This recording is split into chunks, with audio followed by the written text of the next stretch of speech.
right, here we go. Yeah, we're up and cooking. Ladies and gentlemen, boys and girls, welcome to an incredibly unique edition of Liam's Hockey, where I am joined by an unbelievable special guest, a personal friend, a longtime acquaintance, Mr. Jack McGuire. Oh my God. Same last name. One of us spells our name wrong. Yeah. Okay. That's debatable, but you know what? We all know that ultimately, in my background and in yours, we all at some point came from that little country in the United Kingdom for the North, or part of the British Isles, or certainly the Republic of Ireland since 1921. However you want to phrase it. Jack, damn it, holy Lipton, look, your beautiful wife, Susie, is taking care of us here. Yes. You have a beer going. Rod Brown's going to be so thrilled. As usual, ladies and gentlemen, and look, we haven't done one of these in a long time. I have a little coffee and Bailey's going, but this show, this edition of it, going forward, is going to be shown exclusively on Mondays. And as it has been since the start, Jack, the sponsor of this fabulous event from day one has been Hosie and Brown Automotive. And before we go any further into anything about your background, your inexplicable love of the Toronto Maple Leafs, and your unbelievable talent as a musician, which most people, of course, know you for, let's talk a little bit about Rod Brown. What does his friendship mean to you? And just tell me a little bit about your dealings with him. Rod, I've known Rod for, I guess, 40 years. He's what a friend. Great friend. He loves to help. Yeah. Help people. And he certainly has helped me. I've driven old clunkers all my life. And he's just a special guy. Yeah. And you'll never find another person in business like Rod. He's the best of the best, I think. I'm inclined to agree. Personal bias, obviously, as everybody knows. I say it on the show. It's come up periodically. I started doing the show last January, and here we are now in November. And I think most people are aware him and I go back to grade 9 at St. Pius, the 10th high school. So that's 1973. That's not that many years before you would have met him, right? I mean, if you're 40, you're back to the early 80s, and I'm just a few years in front of that. So, but, he largely has made it possible for me to do this while I try to emerge from, we were just talking as I came in here, you're basically retired right now for all intent and purposes, right, Jack? I'm still in the entertainment business. This thing has absolutely murdered me as an entertainer. I'm so happy that you're through it. It's think about it, Jack. If you needed the gigs like you had for decades of your life, how restrictive this would be for you. Totally. Yeah. Totally. Yeah. You were saying, what was Rod like? Yeah. Growing up in school. Let's see. Okay. Let me put it to you this way. It's funny. We have an incredible alumni, specifically even for our class. Our class is, I'll go so far, and I'm sure a lot of people would say this, about their own schools and their own years that they went, but the proof is in the pudding. There's been reunions going on for St. Pius going back now. The school opened in 58. So our graduating year was the 20th year of the school. So every year we've celebrated. Our 20th was a school 40th. Our 30th was a school 50th, that sort of thing. And the class that dominates attendance at all alumni events is the class of 78. Now, Rod left after grade 12, but that's his year. That's his group. That's us. Okay. So he left after 77 because Hosie and Brown opened in 76. Right? His dad and Mr. Hosie started the business in 1976 on Gossett Street. And back in those days, in the late 70s, that business a year or two old. And on Saturdays, we were playing ball hockey. Well, Rod and I were out having an adult beverage somewhere. We're 10. And we'd go back to the garage and do our oil changes there. We'd go back to Hosie and Brown. We'd do our oil changes. Were you ever there when it had the old drink machine and you slid the pint out? It was full of pints. And you slid the pint out, you took it out, it was full of beer, obviously mostly Blue Light. We would sit there on a Saturday afternoon, 2 or 3, 4 of us, we'd wheel our vehicles in, you'd do your oil change the filters, you know, pay a few bucks, and that was like, when I think of it now, it seemed like the business had been going for years, right? Yeah. But when I think about it now, it had been open for 3 or 4 years. It's unbelievable when you think about it. And you were there. You were at Gossett many times. But isn't that like Rod? Yeah, well, that's, yeah. You know, even then, he was looking out for us and taking care of us. He got me my first fake ID. When you're a friend of Rod, you're a lifetime membership. Lifetime, yeah, lifetime. And like you, he's helped me out tremendously, and he's done a whole lot more. Look, when our niece was dying, we didn't know she was dying. I mean, she had cancer. Was never diagnosed terminal, but she was diagnosed at 3. She died at 6. But you look at those fundraisers. Rod Brown, Rock Villeneuve, 2 guys who just jumped in, spearheaded most of the fundraising efforts that I did to ensure that Tanya Heaney's parents did not have to work a single day. They didn't work a single day for probably 13, 14 months because of the money I was able to raise. And when I think of what guys like Rod and Rock, Kenny Craig, a few others that come to mind that stepped up and their involvement to, and you know, we buried that little girl. She was 6, but you know, for those couple of years while she was taking the treatment and the parents were obviously bedside with her almost 24/7, we took care of as much as we could behind the scenes. Who led a lot of that? Rod, you know? It's the way he rolls. You said that already. It doesn't surprise I totally endorse that, 100%. It doesn't surprise me. No. At all. No. And an eclectic staff, right? I mean,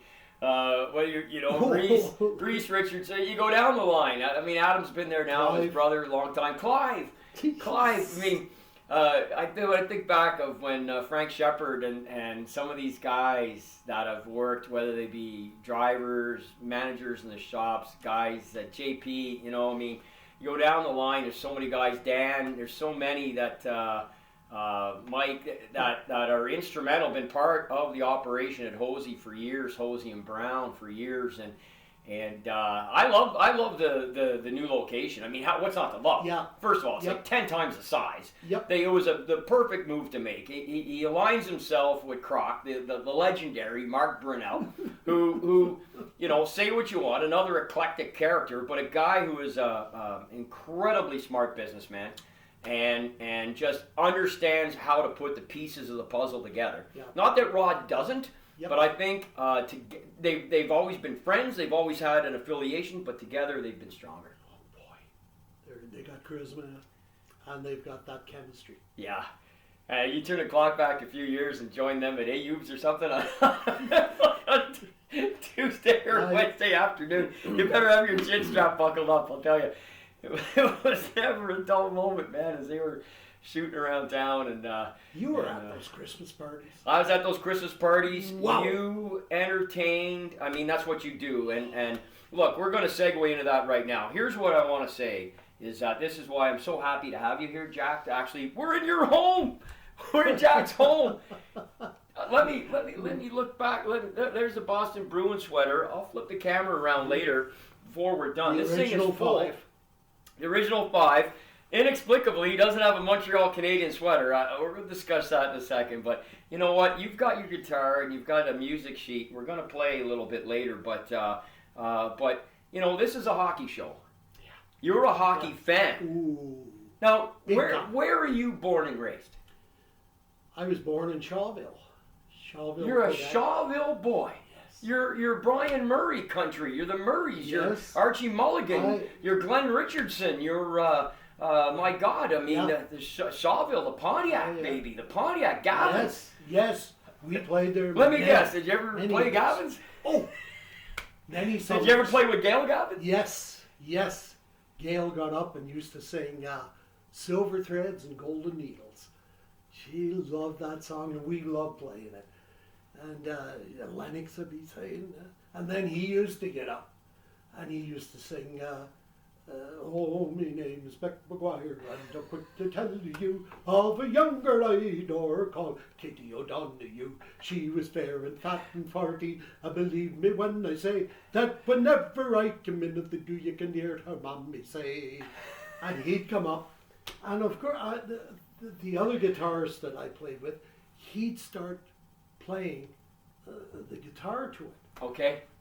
And Lennox would turn around and he'd say, "Shut that goddamn music off. I just want to sing a cappella." He was one funny man. Wow. Boy, I remember Sunday suppers at Mrs. Gavin's. They were just, she would have a feast on for the band. Really? Yeah, we did a matinee every Sunday. What age would you have been then? Oh gosh.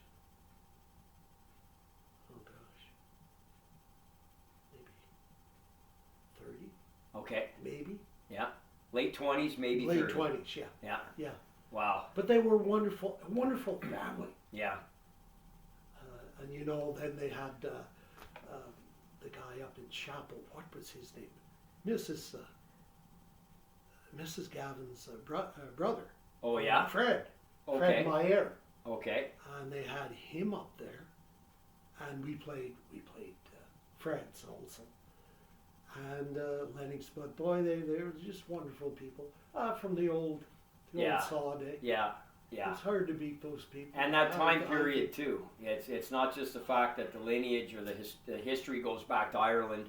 It's that time period was so. And let's be honest, where you were, the Pontiac is a really, really solid character part of the world. Really, yes. I mean, it's a unique part even of the region. You don't even call it Ottawa Carleton, but the Pontiac. You know, when you talk about Ottawa Carleton, Gatineau Hull, the Valley, the rural's the Pontiac. You know, it's like part of that discussion that had its own sort of unique. One time, Liam, I'm in Florida. I'm playing in Clearwater, and this guy's looking for an entertainer, unbeknownst to me. So I'm going around from table to table. How you doing tonight? You know, all that. So, anyways, he sees me, and his mother-in-law is from Ireland, and so he said, "Do you play private parties?" I said, "Yeah." I said, "Yeah." I said, "Okay." I said, "Where are you from?" I said, "I'm from Ottawa." Ottawa. He said, "No." I said, "The capital of Canada?" "Oh," he said, "that's the state that's north of us." Well, I guess so. And then he kept me going on. He said, "Is that any place near Shawville?" He knew Shawville before he knew Ottawa? Yes, his father came from Ottawa. He was a Syracuse boy, but he had moved down to Clearwater. Right. He's a wonderful guy. Wow. I've met some great, as you have, great people in this line of work. No question. Rod is no exception. No, Rod's a character with a capital C himself.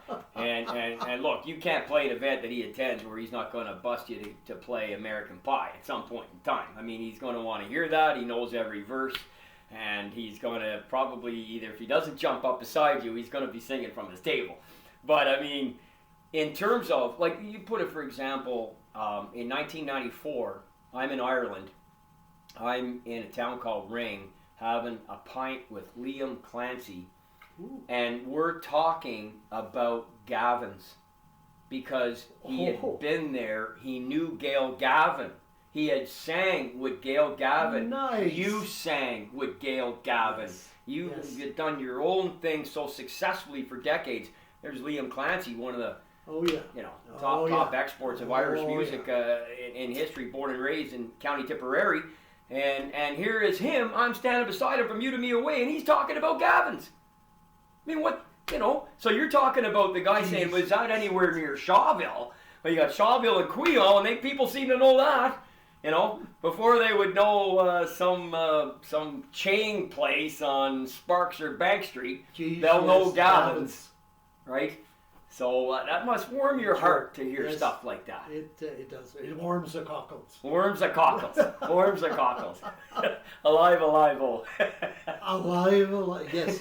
You know, Liam, you were talking the Pontiac. Growing up in the Pontiac, we were every Saturday night. Of course, it was hockey. Yeah. Hockey in the Pontiac. My dad and mom would bring us over to my aunt Elsie and Uncle Ebert's for the telecast, and they would play cards before the hockey game, and I can still hear my Aunt Elsie. If somebody got a skunk, Yeager was the choice. Yeah. And then at 8:00, everybody would gather around the 26-inch black and white. The first guy we'd see, I think, was Murray Westgate. Yeah. Esso. Esso, yeah. And then I remember, maybe there was somebody further back, but I remember Ward Cornell, absolutely. Yeah. And he would bring you up to date with the team that Toronto was playing. Yeah. That night. Yeah. And boy, it was magic. It was just like Gordie Howe used to say, every night was war. Yeah. And it was. Yeah. It was war. God almighty, it's something. It's hard to explain to the generation today. I mean, that's right. They go on and you'll look at the 70s that were so violent because of proliferation of teams and pro franchises continued into the 80s. When you go back to the original Six era, which lasted 25 years, which would have been the time period that you grew up and I grew up. I'm just a few years younger than you. And 6 teams playing each other 14 times a year. Is that what they 14 times a year they played each other. Boy. So rivalry and the nature of the games as they were. But why the Leafs? What was your turn on for the Leafs? Because you're not necessarily in Leaf country. No, we're not. In Shawville. That's right. So why the Leafs? My mom was a Leaf fan. Okay. My Uncle Ebert loved the Big M. Oh. That was his hockey player. Yeah. Boy, but he'd take a rush down the ice. Yeah. Yeah. And then, I like the Leafs, I think, because of my Uncle Ebert. Yeah. My mom. You saw the excitement they had watching. You would have been just a young boy, like coming into your teenage years, really, and the Leafs are the most dominant franchise. Whoa. So you're right there in the heyday of them in the 60s. In their last real hurrah, they won 4 cups in 6 years. And you're front and center as a teenage boy watching that. I mean, that must have been incredible for you to watch. Yes, it was. Every night, if I have a hard time going to sleep, I go through all the 67 Toronto Maple Leaf team. There you go. I get up to 18, I'm pretty well. Yeah. That's awesome. Remembering those days. Yeah. We used to, my mom. Who was your guy? You mentioned your uncle's guy was Frank Mahovlich. Who was your guy? I liked the Big M. Oh, you liked him too? I liked him. Geez, he was a great hockey player. Were you crushed when the trade happened in '68? Yes. Yeah. Yes. He went to Montreal. He went to Detroit first. Oh, he went to Detroit. That was the big Ullman, Henderson, Smith, right? Norm Ullman, Floyd Smith, Paul Henderson came from Detroit to Toronto for Frank Mahovlich, Pete Stemkowski, Gary Younger, and the amateur rights to Carl Brewer. Brewer was so upset with Punch Imlach, he had quit the Leafs and gone to play in Finland. And he got reinstated as an amateur. He was affiliated with the Canadian national team, so they traded his rights as part of that deal as well. But I mean, let's be honest, that's why Frank had to get out of Toronto too. Punch Imlach he gave him a nervous breakdown. The nerves, yeah. Yeah. Yeah, that was... we didn't talk about it that way back then. Terry Sawchuk had mental illness in the 1950s. Nobody discussed it that way. That's why Detroit moved him to Boston.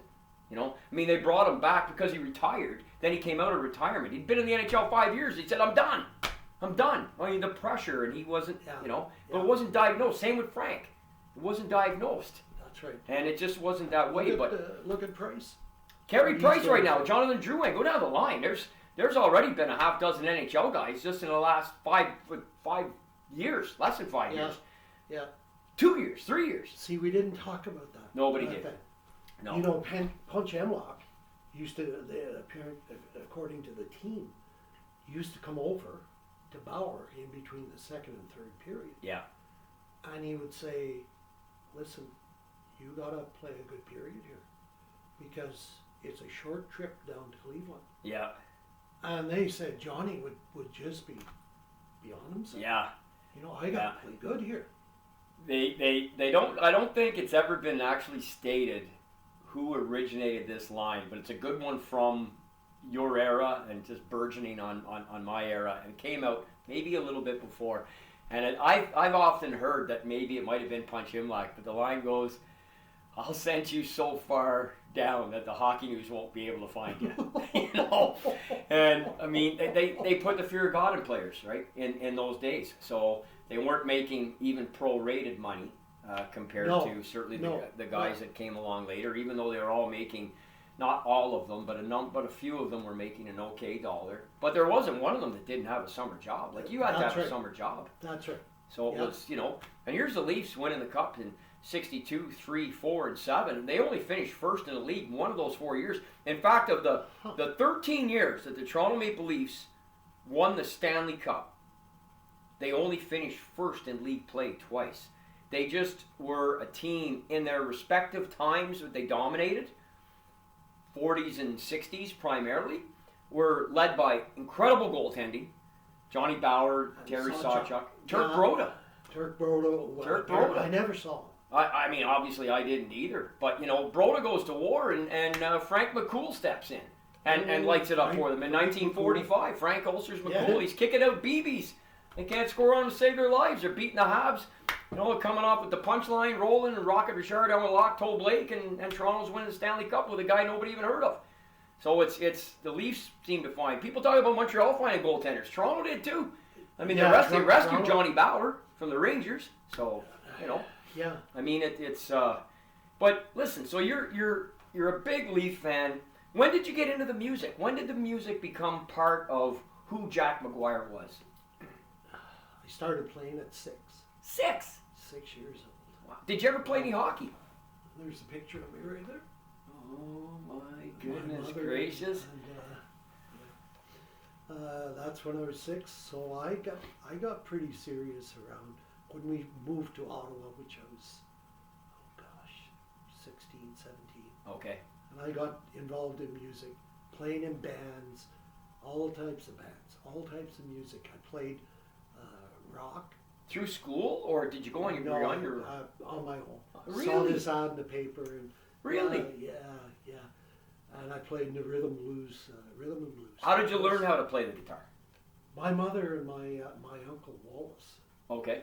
He's quite a player. He loved Cecil McEachern, which played for Don Messer's Jubilee. Oh my God! Did he? Yeah. Wow. But now, not my uncle. But he loved his style of play. Okay. So he would learn me. He said, Jackie, you've got to learn the boogie shuffle. So that's what I tried to learn. And I used to have to wait for him to come down. He lived in North Bay. He used to come down and stay at my Uncle Ebert and Aunt Elsie's. And I would see how his tuning pegs, at what position they were. Yeah. But that's not how you do it. I mean, you can't, you can't do it like that. But anyways, and I remember Dad saying, when we would be driving over, Dad would say, for God's sake, Jackie, don't ask him about anything about guitar. And you could see when we got there, he'd be just waiting. He'd have that big smile, and he'd be just, are you gonna ask me? And anyways, I'd ask him, and he'd be just too happy. He'd bring his guitar down from North Bay. So this was a very early beginning for you all. You're a regular watching, even through all those days. Were you still watching Hockey Night in Canada? Were you following your Leafs? Did you go into the Darryl Sittler era, Boreas Salmi, Ian Turnbull, and all those days? They had some great teams in the late 70s. They did. Wendell Clark, Russ Courtnall, Gary Lehman into the mid to late 80s. Were you still hardcore following? Yeah. Yeah? Yeah, okay. I was. Okay.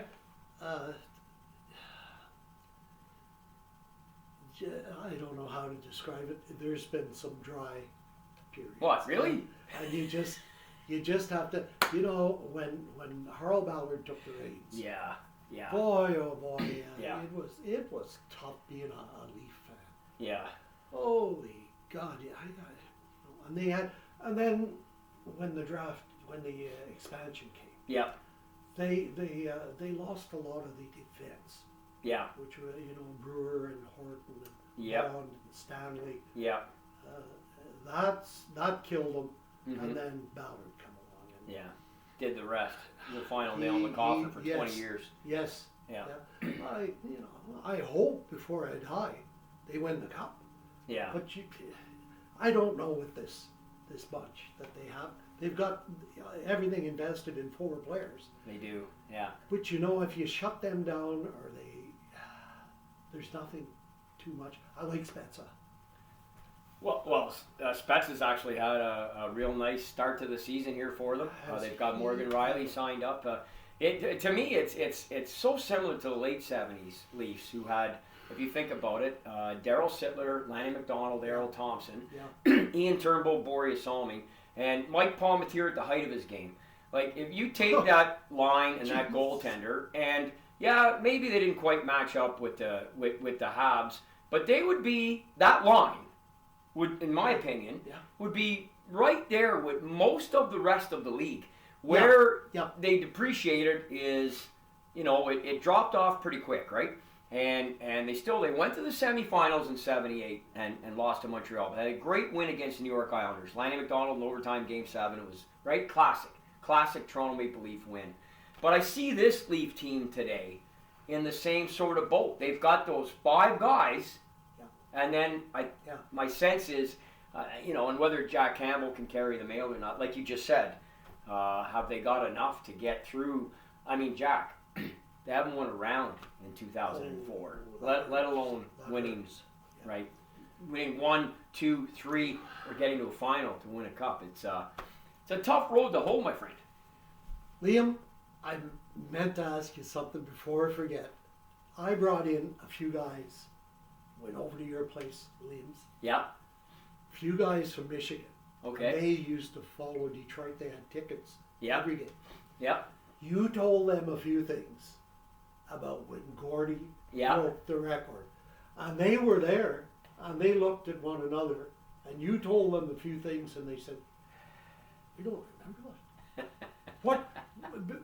Was Gordy just out of the penalty box, or who? No, when he broke Rocket's record. Yes, it's a great story. So that was November 10th, 1963, and Gordy's actually playing against the Habs, and he hadn't scored in a couple of games, and so he was stuck at career goal 544, which was the number the Rocket had, and then Detroit's playing Montreal, and Detroit had a player on the team who was the first ever player from Newfoundland, Alex Faulkner. Oh, yeah. Remember Alex? Oh, yeah. And he got a penalty, but it wasn't a minor penalty. It was a major penalty for high sticking. A player named Ralph Backstrom. Do you remember Ralph Backstrom? Yes, from Kirkland Lake? Yes. Well, right? So check this out. That was the only major penalty of Alex Faulkner's career. He never got another major penalty. So he's in the box, he's serving 5, second period, 14-minute mark.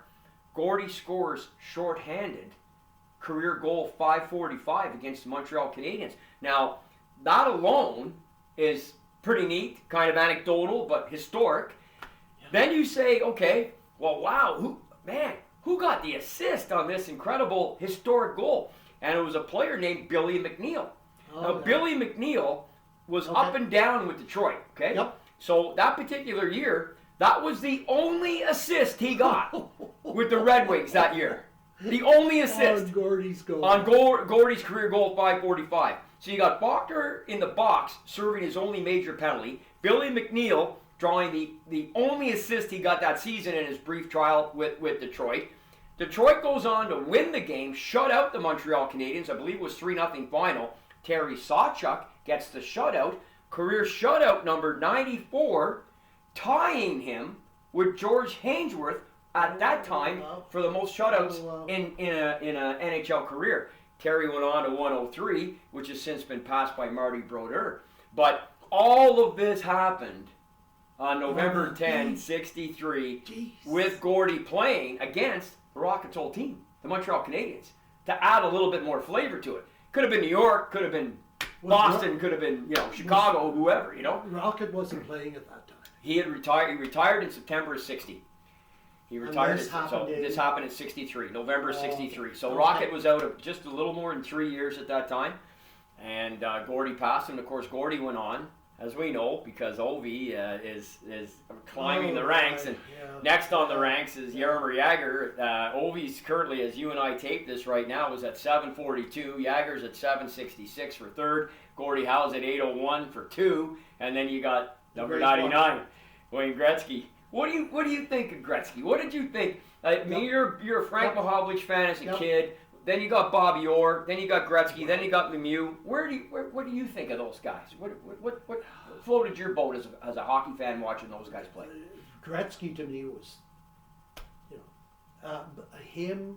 There are three players that I sing a song called Miss American Pie, and the Father, Son, and Holy Ghost. Yeah. And I always Great say line. how Gretzky and Bobby Orr, yeah. They're my, and I so happy to have seen. I didn't remember Gordy really well, but Bobby Orr could, when he wanted to. There's a story, expansion had come in, and they more or less let the teams have 2 periods, the expansion teams, and they would bet, apparently, on the 3rd period going in, how many goals could they score. Okay. I mean, if the other team was, 5-2, I mean, it'd be 6. Right. 6-5 or something, Right. It's what's your player? Well, I've been asked this, given what I've done for a living. I've been on the microphone a long time as well, not singing like you, but certainly talking hockey, and I get asked it all the time. And I just had this big discussion at Liam's just a few days ago. Al Chenier had a big group in for a birthday party. It'd be 20 people. We were talking about it. I said, first thing you have to do is you have to qualify. Are you talking best prime on prime, or are you talking a career? Because it can change the schematic of the answer a little bit. But I've always gone with I love your analogy there, Father, Son, and the Holy Ghost, especially from American Pie, Don McLean's. It's a classic song. Ron Brown's favorite song of all time. And listen, I grew up with that song too, don't get me wrong. Yeah, what was the name of the plane that Buddy Holly went down in? Oh, jeez. Miss American Pie. Was that the name of it? Yeah. Oh, because that song is actually The Day the Music Died. That's Talks about the Buddy Holly, is about the Buddy Holly, Big Bopper, and Richie Valens, right? Yeah, that was in 59, the year Rod and I were born, I believe. I believe that accident, if I'm not mistaken. Wow. I believe, if I'm not mistaken, I think so. But I always call it the Mount Rushmore. That seems to be one way you can. Who's the Mount Rushmore? Who's on your Mount Rushmore? So I say, look at the 4 names that 99% of all fans are going to say, in whatever order, are Orr, Gretzky, Howe, Lemieux. Those are the 4. You may get some guy who's going to throw in whoever, right? Could be Mike Bossy, could be Jean Beliveau, could be now Sidney Crosby, could be someone's going, oh my God, it's got to be McDavid, look what he's doing. Or it could be, whomever. It could be a goaltender, could be whoever. But the overwhelming majority of fans are going to say those 4 guys. And then from there, you just have to. So what I say is, look, if you want to say Gordie Howe, the background of that is he was top 5 in scoring. Not top 10. Top 5 for 20 consecutive seasons. 1949 and 1969. It's inexcusable. It's insurmountable. It's insurmountable. Nobody did that. Wayne didn't do it. Mario didn't do it. Bobby Orr revolutionized the game from defense position. I mean, he won 2 scoring championships as a defenseman. He had 6 straight 100-point seasons as a defenseman. He was plus 124 in one season. I mean, his records specifically from defense, are unmatched. And as much as Paul Coffey made a little dent statistically, he didn't do what Orr did in that same time period. And I think Bobby stands alone in that regard. Wayne Gretzky is the greatest offensive force in the history of sports. For 6 consecutive years, he finished 65 points or more than the second person in scoring in the league. That's where I categorize him on the Mount Rushmore. And Mario Lemieux I think, is the greatest individual talent. Greatest individual talent in terms of everything, which is why he holds that unique record of scoring 5 goals in 5 games, 5 goals in a game 5 different ways. Even strength, power play, shorthanded, penalty shot, and empty net. He's the only guy in hockey history to do that in 104 years of the league. So now, they've all got their thing. There's another guy, Buttons. He's a scout. Oh, Craig Button. Yeah. He said, I go back in my books. Yeah. And he said, I used to a lot of junior games. Yeah. And he said, I used to say, a man among boys. And that was Eric Lindros. Yeah. He said he would have been, if concussions hadn't have...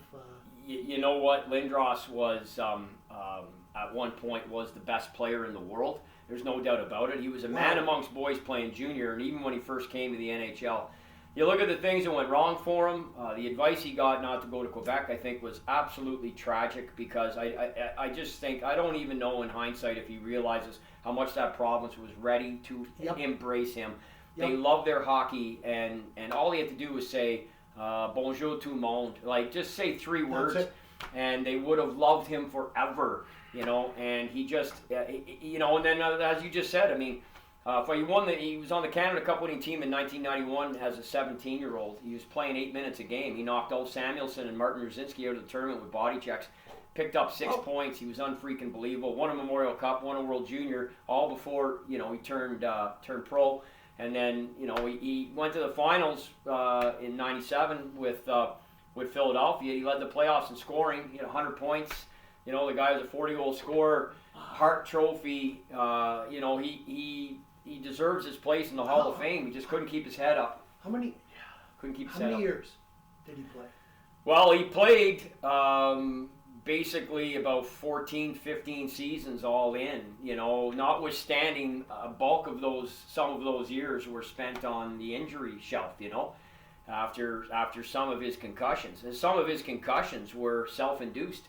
I remember one he got against a guy, a defenseman on Pittsburgh named Chris Tamer.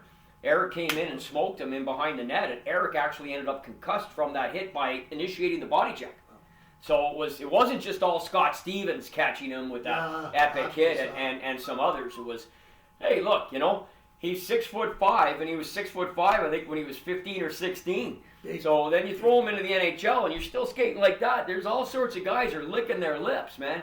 You talked about the 4D on Toronto that ended up leaving in the late 60s, which really changed the configuration of that Leaf team. Even though they were older, they were a little long in the tooth when they got that cup win in 67. Oh, yeah. Bobby Bond, Tim Horton, Alan Stanley, Carl Brewer. Those 4D, some others, but those were the 4. Okay. Like those guys, they didn't care who you were. If you were coming down on those guys, you were going to pay a price physically. You know that. Wow. You know that. They were. So, Eric Lindros could have, first of all, he's still one of the greatest of all time. And he's in the Hall of Fame, deservedly so. But, his records are intact in the sense of what he did on the ice. He didn't win a cup, but he played in the final, and there's all sorts of guys didn't win a Stanley Cup. No, that's right. That's right. A story about Bobby Orr. First time, apparently, Bobby Hall played him. Red Story, referee. So anyways, they're getting on the ice for the second period. And he called Story over and says, Red, he says, I got a plan here for you. He said, whoa, what are you talking about, Bobby? He said, you see that number 4? He said, you give him a puck. And he said, we'll play with the other puck. Yeah, I've heard that. It's incredible stuff. Unfortunately, now, every day, week, month, and year that goes by, Jack, you and I saw Bobby Orr play. Generations have come along that didn't see him play. Wow. And when people try and mention Nick Lidstrom being as good as him, they're so ignorant to what he actually brought to the table. It's hard to comprehend how good he was. I had some clown on social media a week or two ago on a thread that I was on briefly, because I can only stand those guys for less than 5 seconds, right? And he was saying that, he just packed up all his points against expansion teams. I mean, yesterday was the anniversary of the biggest offensive game that Bobby Orr had in his career. He picked up 7 points in a 10-2 win. You know who they played against? The New York Rangers. This was the season after the Rangers were in the Stanley Cup final. No, he got 7 points against them, but all he got was his points against expansion teams. It's just people want to be ignorant because they don't want to. They didn't, they're not our vintage, which isn't their fault. They'll get there, but they're not our vintage, and they don't want to do the homework. They don't want to take the 5 or 10 minutes or 20 minutes it takes to go online and not just check the stats, because numbers are numbers, but check what people are saying. Check what their peers are saying about these guys, and then measure it against the guy who you think, and try and factor him in. And I think you'll see that Bobby Orr is in a class by himself. Nick Lidstrom was a fantastic hockey player, but Bobby Orr was the prototypical. Bobby Orr could fight, he could hit, he could pass, shoot, and score. Like, Nick Lidstrom didn't put up Orr numbers. He didn't control a game like Bobby Orr did, as great as Nick Lidstrom was. He didn't do what Orr did. And all these guys, squeaky clean guys. They were wonderful. They gave the kids, a code, an ethics. Yeah. These guys. I asked one time somebody about Gretzky, and he said, squeaky clean. He said, I think maybe he went to a strip club once. I'm gonna tell you right now, I believe he's probably been at more than one. I see. Okay. I don't right. Listen. All right. I don't think all these guys were making sure they're on time for Sunday school. Okay, you're bursting my bubble. Don't get me wrong. And you're talking about men who I believe for the most part are exactly as you say. I think who are, I wouldn't necessarily use the term God-fearing per se, but I think people who are very respectful of when and where and how they grew up, their parents, their siblings, their coaches, and everything. So, look, we're taping this the day after the Hockey Hall of Fame inductees, and it's one of the highlights of the year for me. As much as I think the Hall has kind of come down a little bit in terms of some of the people they've put in the last 15, 20 years. That said, when you go in, you acknowledge anybody who's done it, and the speeches are fantastic. And they speak from the heart, and they talk about their background, when and where they grew up, just like you just did, from Shawville, and your uncle, and your mother, and you're learning the guitar at 6 years of age, and you're playing, and I saw your eyes twinkle when you talked about Gavin's, man. I mean, look, for anybody who has, how would you describe a place like Gavin's? When would you have first played there? I love that place. I think it's a historic place. It conjures up images of a time period that just doesn't exist anymore. No. How would you describe playing at Gavin's? You must have had some fabulous nights and crowds there. We did. We met the locals, which is just, the locals made it. Yeah. And those quarts of beer. And everything. They had a bartender, Fred. He was great. Everything, like when Lennox put this thing together. Yeah. He really, I think he did great. He certainly the Irish thing. St. Patrick's Day. Yeah. It was it was renowned all over. You could kind of wear this shirt every day. And I drink for Ireland. God Almighty. Oh. Yes, you. I wore this specifically for you, Jack. Specifically for you today, buddy. I'm glad of that. One other guy I'm going to bring into the mix. Yes, sir. Is a guy called Bobby Hall. Bobby Hall, the Golden Jet. Yeah, I remember. I think Johnny Esau was talking to Bunny Ahuron. Okay. And they were talking about the Russians, how good they were. Yeah. and how good of course, Esau was. And he said, listen, he said, what would the Russian, he didn't name him, but Tretiak, do if Bobby Hull ever fired a slap shot at him? And I remembered Bunny Ahern said, we'll just see. Yeah. He wasn't, too concerned about you know something that's so incredible that you mentioned that configuration of names, because no player in Canadian hockey history scored more goals on Vladislav Tretiak than Bobby Hull. Oh.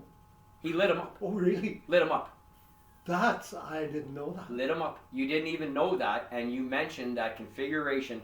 If you talk to Bobby Hull and Phil Esposito, they say about Tretiak, yeah, guy is a good goalie, but put him in the NHL where he's playing 60, 70 games, travel, road games, 35, 40 road games a year, hostile environment. Tretiak's playing. He never had a season where he played more than 40 games. He's playing on a team that was stacked to have a seamless transition to their national team. Very few people ever talk about that. Was the guy good? Absolutely. Absolutely. Is he one of the greatest of all time? Absolutely not. Really? Absolutely not. I don't even have him in my top 10. I mean, and neither does Bobby Hull or Phil Esposito. So if you don't want to take it from Liam McGuire, that's fine. But if you're not going to take it from a guy like Bobby Hull, who you just kind of spoke fairly eloquently about, or Phil Esposito, who scored 717 goals in the NHL, Bobby Hull scored 610, not including 303 in the WHA, and so that's 900, and Phil Esposito scored another 60 in the playoffs in the NHL, and they say that about Tretiak? Yeah. You want to dismiss them? Yeah. That's up to you. But I'll take their word for it. I saw every game that Vlad played. Here's the other thing. People talk about Vladislav Tretiak, Jack. Vladislav Tretiak played on TV in total, okay?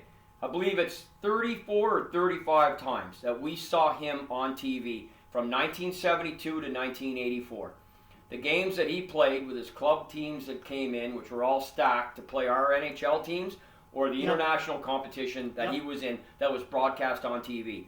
So over a 12-year period, even if you're the most ardent Vladislav Tretiak supporter, and you saw every single moment that was broadcast in his career, you saw maybe 34, 35 games. You saw that with Johnny Bauer by St. Patrick's Day on any given year. 1 year. This is the entire body of work that we saw from this guy.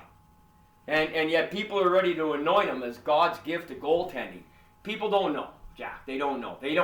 You know lyrics and songs and grab a guitar and hold a crowd. I talk hockey. And I'll tell you right now, that's the book on Tretiak. He's in the Hall of Fame.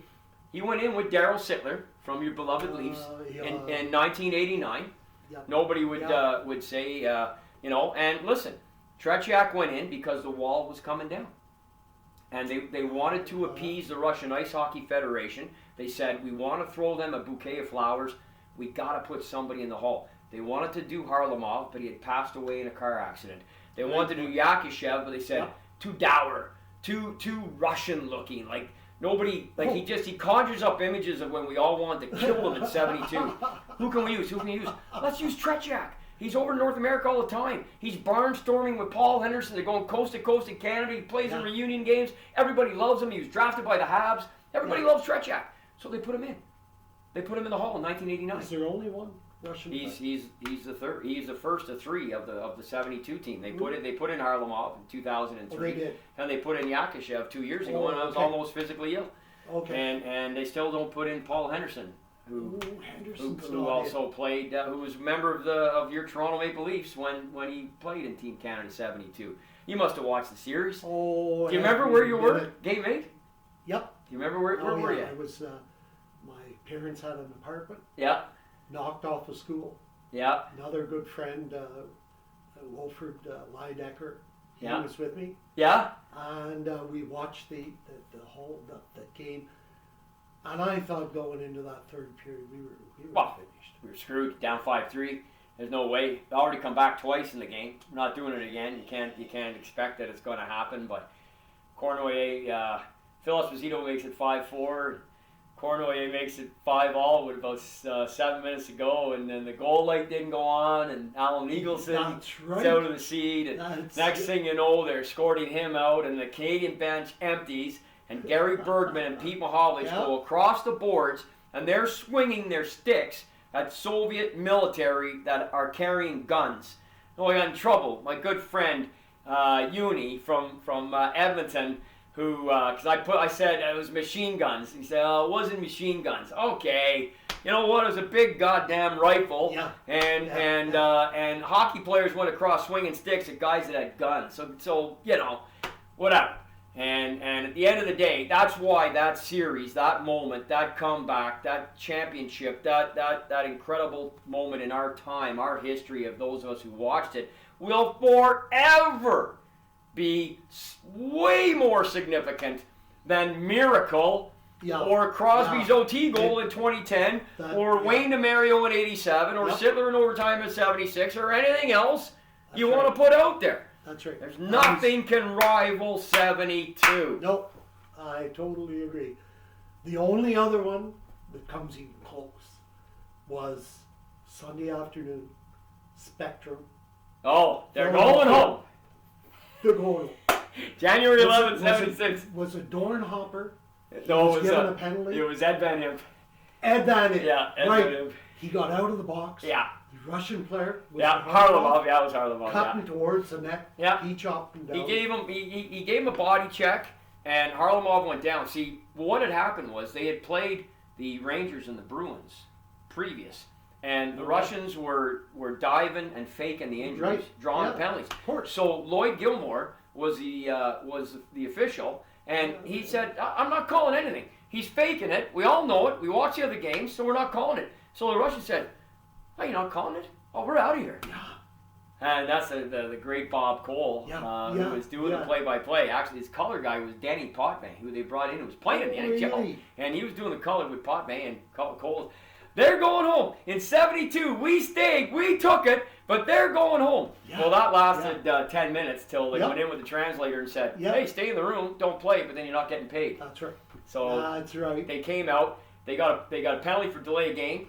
And Rick McLeish scored on the power play. Flyers went up 1-0. They ended up winning 4-1. And Bob Kelly had a shift in that second period. It should be required watching in schools. He just steamrolled about 4 guys. Women are crying and bodies are flying. They're just bouncing up like bowling pins. And it's you've never seen it. It's on YouTube. Kelly. That was a Hound Dog. Yeah, Hound Dog. Oh, Bob Hound Dog. Yeah, there was J.P. Kelly who went by Battleship, and then there was Bob Hound Dog, and he was. They're both equally incredibly tough men. And anyways, did you remember they go into the corner? This was after they came back on the ice, and they would be looking. The Russian players would be looking to see who's coming. Yeah, they got the full gamut of the Broad Street Bullies. And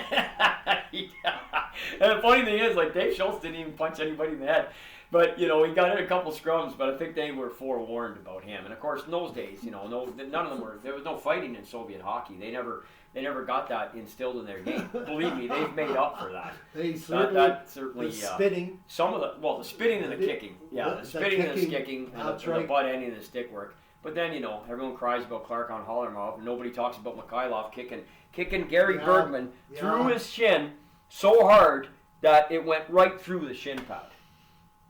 Nobody wants to talk about that. So nope. Jack, look, we got to wind this puppy down. And this has been fantastic, man. Now listen, hold on. We ain't done yet, brother. We ain't done yet. Now, just before you grab your guitar here, and first of all, 2 things. When we were going to set this up last week, but we didn't. You were actually preparing something for Remembrance Day, which I commend you for. It's still a massive, massive day for me, as I know it is for you. But Do you even, them really hitting you out of left field here, do you even have an idea of how many, even ballpark, how many gigs you've performed? Oh, no. No? How many years were you on stage? Even ballpark. How many would it have been? What age? You started playing guitar at 6, but when would you have stepped on a stage in front of a crowd? At what age? 12, 14, 15, 16? 17? Yeah, 17. 17-ish? Okay. 17, yep. 17, and you... 70 now. You're So 70, and you were playing... I played 25 years in Florida. Yeah. In the winters. Yeah. And then the rest, well, I guess 50 Yeah. years up here. 50 years. Yeah, I Jack played a lot McGuire. of clubs. 50 years. Wow. Like your name, anyone who's been around Ottawa anyway, so I would assume in Florida as well, you've played there that long, you would have your regulars down there. Your name is synonymous with entertainment and your ability to just take a crowd and say, let's go. Hop on with me, I'm taking you on a rip tonight. You have that ability. And they usually took me on the trip because once I could get into that, the music they were into, that's what I could play that. You know, I knew what they wanted. Yeah. And I played what they wanted. I Yeah. didn't play much for myself because when they were having a good time, I was having a good time. So many artists would get on stage and they play for themselves. Right. If you don't like it, that's too bad. Yeah. You know, get on your way and go and leave the exit. But I didn't play like that. I played for people. I know that. I've seen you so many times myself in smaller events that you've done, so many through Rod. But I've seen you, of course, other times in your full environment, and you're so amazing. You're so personable. You're so effervescent. Like, you bring in the crowd. You say that. You're very kind of you to say the crowd, of course, they feed off you, and then maybe conversely you do off them. But you do such an outstanding job. And look, we don't want to look. We're on Liam's hockey here. I think we covered off the hockey pretty good. But we're not leaving here today until you strap that puppy on and give us a little. I want to tell you the story behind it. Okay. It's called Over the Top. Okay. That apparently is one of the things in World War One that the guys would say, "Over the top we go." Yep. You know. Yeah. And they would attack. One night, Albanians. The wind was just right. The Germans let the gas off. I watched this on a documentary. This is where I got my idea from. And I guess they never knew what hit them. It was gas. So the next ones to get on board was the Canadians. Okay. And they needed this. They needed this trench. Right. Because it was a really important thing. Not only did the Canadians take the trench, they took the one that was the German trench. So I feel, Canadians did all right. Oh my God! Absolutely. More than all right. Yeah. So me and a very close friend, Stephen Alsford, Yeah. wrote most of the lyrics for this. Okay. And we recorded it, and I'd like to play it for you. Well, Over the top. Love to hear it, man. This is a unique opportunity here for Liam's hockey, courtesy of Hosie and Brown Automotive, and Jack McGuire with Over the Top.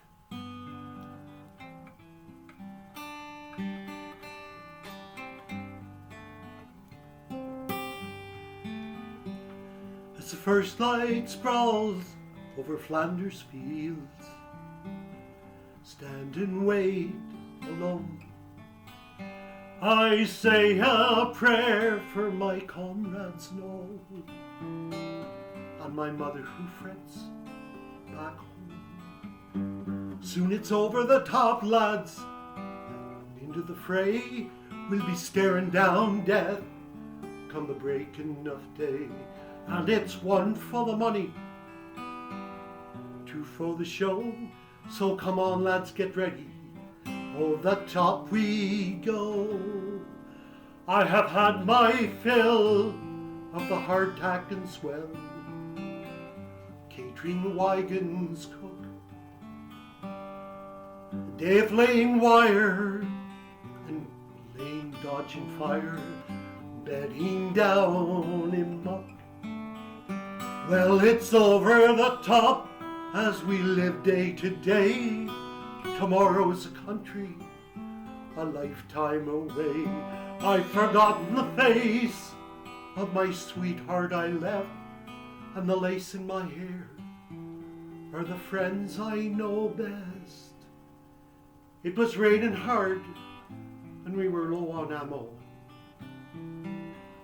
To the rear lines I go. Just then a German let fly as I left my post. It was by me, Christ, that was close. They lead over the top, lads, these gullies we track, like rats in a sewer, rats in a trap. I'll be here forever, it seems to me now. These hellhole called trenches may be my last stomping ground. Every new day dawns with a stand to yawn as I shake the men from their sleep. Shake those bayonets, boys, shh, don't make no noise, to rouse the devil from the deep. Soon it's all the bugle has sounded, a new day begun. Will we outlast it, or will we succumb? The whistles are blowing, the reason is plain, it's over the top. We are going again.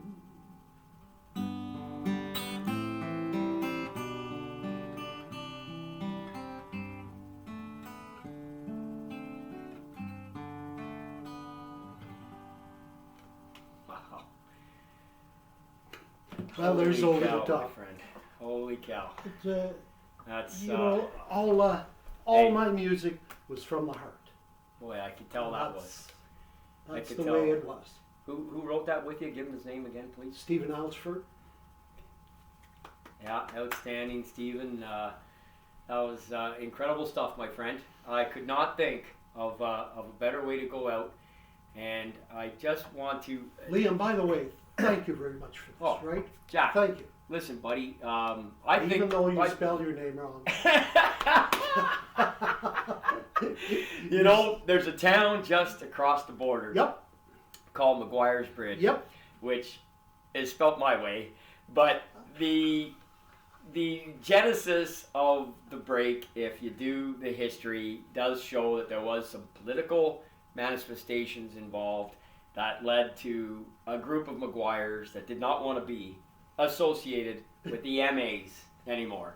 And so they put the C in. Now, from there you can extrapolate and take from it what you will. But I'll tell you one thing. This MA is so honored, pleased, and happy to be friends with this MC, McGuire. Here's to Rod. And here's to Rod. And I just want to, and he's got a drink. And Jack, you hold on to that for 1 second there in your hand, because I want people to see here. Look at this, guys. Okay, look at the hockey sweaters that he's got here, everybody. Like, holy cow, this guy he's hardcore, man. A lot of given to me. And you know what? I go up there like that. And fans. And you know what? Not one Montreal Canadian sweater to be had. Liam, jeez. Not one half sweater to be had. They always had a good team. Rod, thank you. This courtesy of Hosie and Brown. Jack McGuire, our first official guest, one-on-one on Liam's hockey. And that was an absolute blast, sir. Again, Jack, thank you. Thank you, my friend.